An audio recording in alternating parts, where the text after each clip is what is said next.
Yeah, I mean, there's a couple of things. I mean, essentially, what Dylan has shown in those slides is that there's very little risk going on right now. In fact, with since the downturn in 2008, essentially it made it a lot harder to get a loan. That means less people were getting loans, the more money they were putting down. What that and people had a hangover from that time period and got more conservative and they're staying in their homes longer. And what that led to was the highest percentage of equity built up in homes over the last 50 years. So even if there is a downturn and a recession, you've got some recession-proof stuff built in. The risk in the market is actually very low, and it's funny because even if you look back at interest rates prior to COVID, where the average was about 4.5, I think it was 4.54%. And then when COVID hit, those rates dropped to 2.75%. So if you owned a home at that point, you should have done one of two things. One is you refinanced into a 2.75% mortgage, and if you had $1 million mortgage at 4.5% roughly, you all of a sudden would qualify for $1.225 million loan. That it would be the same payment at 2.75% if you took out that much money. So even if all you did was refinance, you reduced your monthly payment. That's lowering risk, right?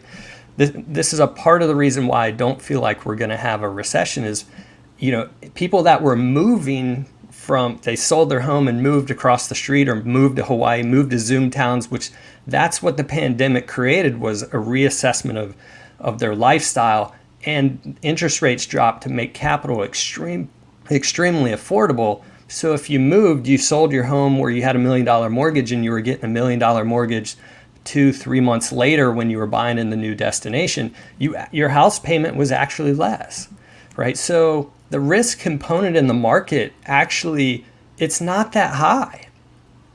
So it's been very good. The problem I see going forward and why I don't think we're going to have a glut of inventory on the market is because everybody that made a move or refinanced has a 3% mortgage rate, let's call it. If you want to sell that $1 million home and buy the $1 million home across the street, it will cost you more to buy that home because interest rates are almost 6% now.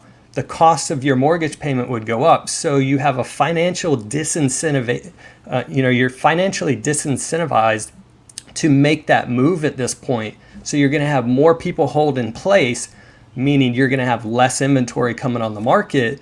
So I don't see a glut. Even if we have a recession, a downturn, most people are in a financially very low risk component with a lot of equity in their property, and they're financially disincentivized to come on the market. They're only moving unless they have to. So Oahu's at 1.5 months inventory. We have 585 active homes on the market right now. A normal market, we're going to want, a balanced market, we're going to want close to 1,500 homes on the market.